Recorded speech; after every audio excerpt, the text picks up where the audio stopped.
I think paper is very reserved. It has a quietness about it. It's very subtle, very sensitive. And that sensitive surface accepts the kind of marks, the kind of tonalities, the kind of shapes that I tend to work with. Working with handmade paper kind of gets me around that dilemma that artists find themselves faced with when they have a blank page in front of them. If I start with something that has a surface of its own, a color of its own, a shape of its own, I then respond to that, and then I give to it what it needs. So there's sort of a dialogue between me and the material, and from there I just start building. Most of my pieces have a general theme of the fragility of life, and I really see paper as a metaphor for that.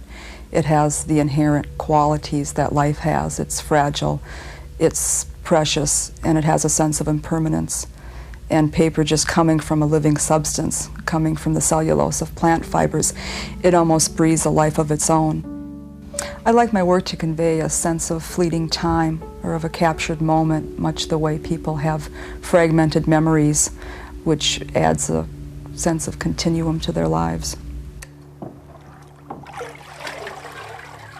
Paul DeLong and Kitty Kingston are modern artists working in an ancient medium. They create artworks from handmade paper, varying techniques discovered over 2,000 years ago. Yet they feel papermaking still provides unlimited potential for exploration and discovery. I was initially attracted to handmade paper in that it was a very flexible medium. I can control its shape, its color, its textures. You can make a paper that's very hard or very soft. It can be opaque or translucent. You can have a two-dimensional piece or a three-dimensional piece. So it was really playing with all these possibilities of paper that I found exciting initially. Everything is really controlled by first the fibers you choose. Generally in European papermaking, you're working with a cotton fiber or a linen fiber. The pulp I'm using started with half stuff, which is cotton textile cuttings, which someone else has cooked and beaten with a Hollander beater. You can then process this in a home blender or a Waring blender, just using water in that pulp.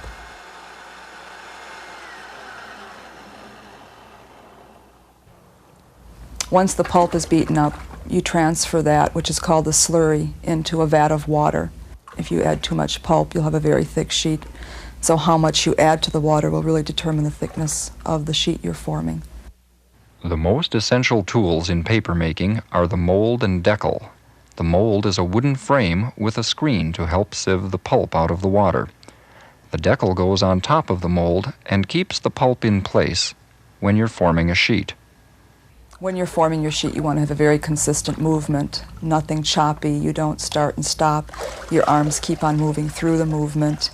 When you raise your decal and mold up out of the water, you want to give it a shake to help align the fibers and then leave it alone. You want it to drain for a few minutes. Sometimes you can tilt it on its side to help drain it faster, but essentially you don't want to get any drops on that sheet or you'll deform the surface of your paper.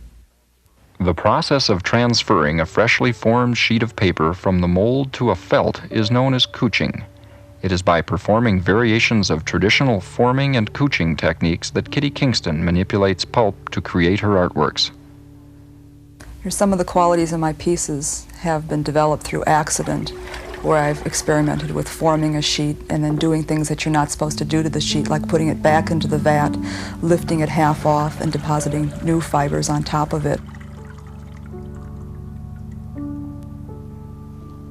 I'm involved in a collage process in which I would first form a base sheet, and then I would lay down various found materials, Japanese papers. In this piece it would be colored threads, and I put bits of pulp over these and embed them in the sheet. And I'll go back with another sheet of paper that's more translucent and lay that on top of the base sheet to create an atmospheric effect. Handmade paper has a great potential in terms of discovery. It allows for accidents that can be exploited. I think that's why I enjoy working with it so much, because what some people might consider wrong with a piece of paper fits in really well with what I try to do in my work. Paul Dulong creates handmade sheets of paper for the express purpose of further manipulation. He has a strong attraction to the paper's inherent qualities, yet feels that those qualities can always be enhanced. I really enjoy paper. I enjoy the surface of paper. But for myself, I just can't seem to leave it alone. I have to work into it, and I believe that's because I always respond to dark colors, and I like rich surfaces that are heavily modeled. And I enjoy paper for that reason, because you can make it look tattered. You can make it look like old tar paper. You can make it look like just about anything. Tin, lead. I also work with it where it's paper and it reads as paper. But I think that's a nice flexibility that the material has, where you can make it just about anything you want. Paul Dulong's background as a printmaker gives him a broad range of techniques to choose from in creating his collage material. Over the years, he has established an extensive catalog of textures and patterns on a variety of handmade papers. From this collection, he carefully chooses the materials that are eventually incorporated into his artwork. This little collection of collage bits spark new ideas. They become seeds for new images. There's never a day in the paper studio that I don't discover something new about the material. That's why I'm so fascinated with paper, because it has such a variety of personalities and characteristics. The work is about paper and its sensuous qualities, and I find both with working with the pulp, with handmade paper, and with papers that other people have printed, I just keep reaffirming that statement, that paper is beautiful to look at.